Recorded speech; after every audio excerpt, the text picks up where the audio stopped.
Hello, this class we are going to learn about the lesson The Other Side of the War, a story by Elizabeth Gordon. The way we came to America.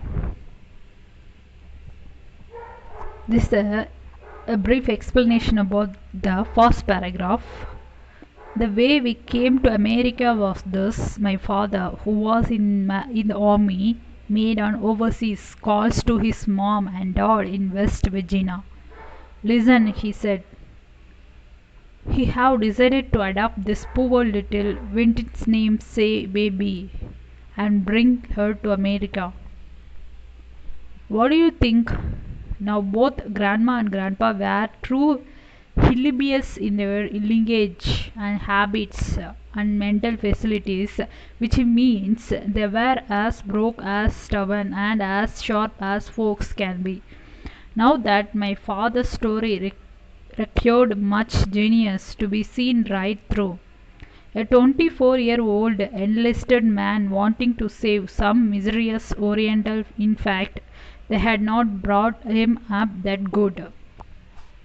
It's all right, Skip, they told him. He can get married if he love her and bring both on home.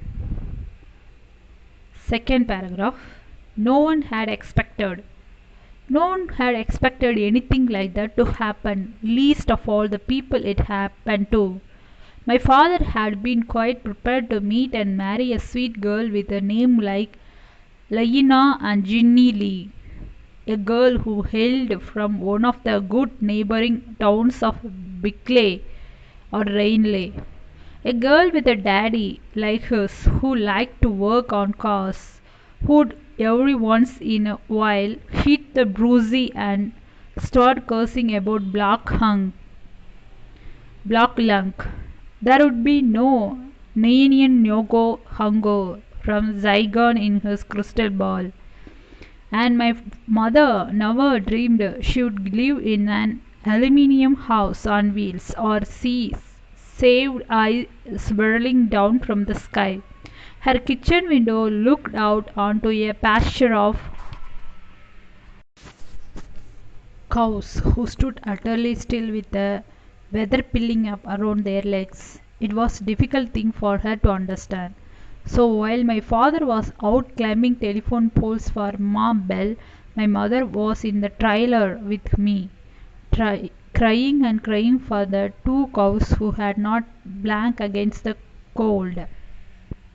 Third paragraph. Things got mixed up.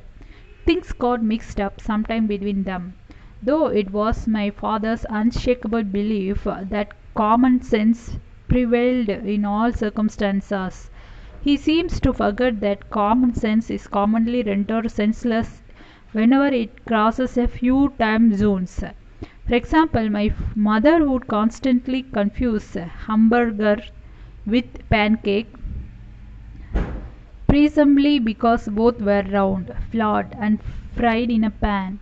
So my father, after asking for his favorite breakfast, would soon smell the juicy aroma of sizzling ground beef coming from the kitchen. Other times he would find a stack of buttered flapjacks along with a cold bottle of Coca-Cola waiting for him at a dinner table. One morning before my father left for work, he asked my father to make cornbread and pinto beans for supper, that is dinner. The result of this request was that my mother spent the remainder of the day peeling one by one an entire pound of pinto beans. How would she have known any better? When my father returned home that night, he found her with 10 sore fingers and pot full of musk. He didn't know whether to laugh or cry, but he kissed her because there was nothing he would say. To the fourth paragraph, the photograph. The photograph circa 1965 is somewhat unusual. In the background there is a row of neat, nearly identical frame houses. The street in front of the houses is spacious and clean, as wholesome and as decent as sunshine. Up a little closer there is a car.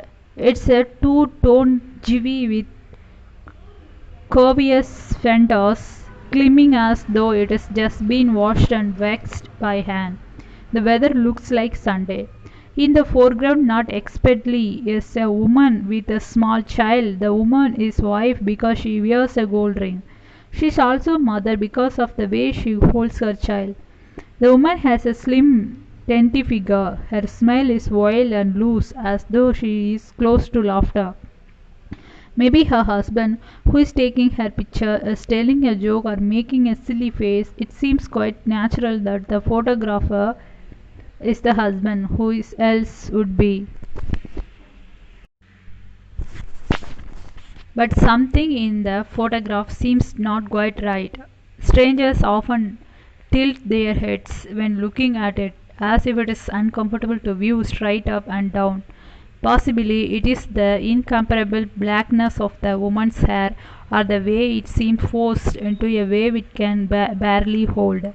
Or maybe it has something to do with the baby's eyes, which, though blue, are shaped exactly like a woman's, round at the center, narrow at the corner, and heavy lidded. What are the eyes like that doing among frame houses and shiny Chevrolet? It seems a reasonable thing to ask. Fifth paragraph. When I started school. When I started school, there were numerous forms to be filled out. Some of the questions were so simple I could have answered them myself. The task belonged to my mother, though she handled most of the questions with ease, and I liked to watch the way she filled all those boxes and blanks with her pretty handwriting. There was one question, however, that gave my mother a lot of trouble. Even though it was a multiple choice, none of the answers seems to be fit. She decided to ask my father what to do. He didn't have an answer right away, and for some reason that made him angry. The problem was he was supposed to be in the race, but he couldn't figure out which one. Finally, he told my mother to put on hatch in the blank for human race. He said I didn't understand what that meant back then, but it sounded like a good race to me.